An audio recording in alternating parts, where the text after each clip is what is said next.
ऊपर पहाड़ नीचे कंकड़ ये भोले बाबा कैसे के दर्शन हो। ऊपर पहाड़ नीचे कंकड़ ये भोले बाबा कैसे के दर्शन हो। सोने सिंहासन रत्न जड़वली, सोने सिंहासन रत्न जड़वली कैसे के आसनी लगइयो ये भोले बाबा कैसे के दर्शन हो। कैसे के आसनी लगइयो ये भोले बाबा कैसे के दर्शन हो। ऊपर पहाड़ नीचे कंकड़ ये भोले बाबा कैसे के दर्शन हो।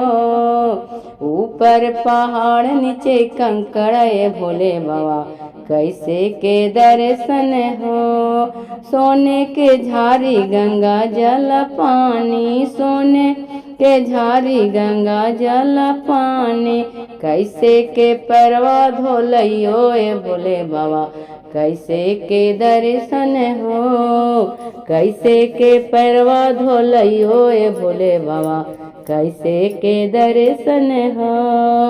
ऊपर पहाड़ नीचे कंकड़ ये भोले बाबा कैसे के दर्शन हो। कैसे के चरना धोलइयो ये भोले बाबा कैसे के दर्शन हो। ऊपर पहाड़ नीचे कंकड़ ये भोले बाबा कैसे के दर्शन हो। ऊपर पहाड़ नीचे कंकड़ ये भोले बाबा कैसे के दर्शन हो। सोने के प्राता में भांग धतुरवा, सोने के प्राता में भांग धतुरवा कैसे के भोगवा लगइयो ये भोले बाबा कैसे के दर्शन हो। कैसे के भोगवा लगइयो ये भोले बाबा कैसे के दर्शन हो। ऊपर पहाड़ नीचे कंकड़ ये भोले बाबा कैसे के दर्शन हो। ऊपर पहाड़ नीचे कंकड़ ये भोले बाबा कैसे के दर्शन हो।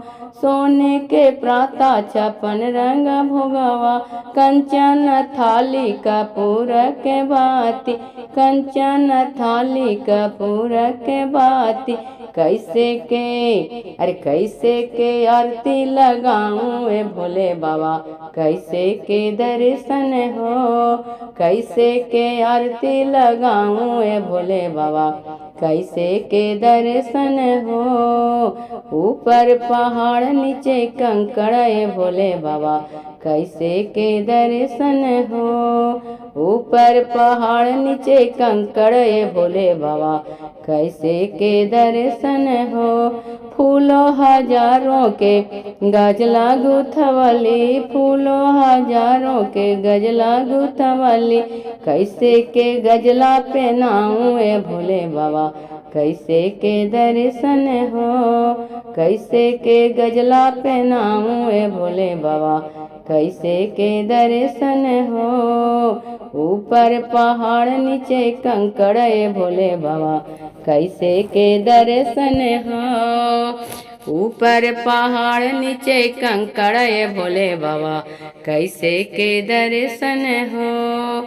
सोने सिंहासन रत्न जड़वली, सोने सिंहासन रत्न जड़वली कैसे के आसनी बैठइयो ए भोले बाबा कैसे के दर्शन हो।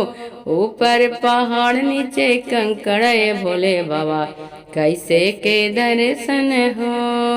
ऊपर पहाड़ नीचे कंकड़ ये भोले बाबा कैसे के दर्शन हो। सोने के प्राता में भोगवा लगवली, सोने के प्राता में भोगवा लगवली कैसे के भोगवा लगइयो ए भोले बाबा कैसे के दर्शन हो।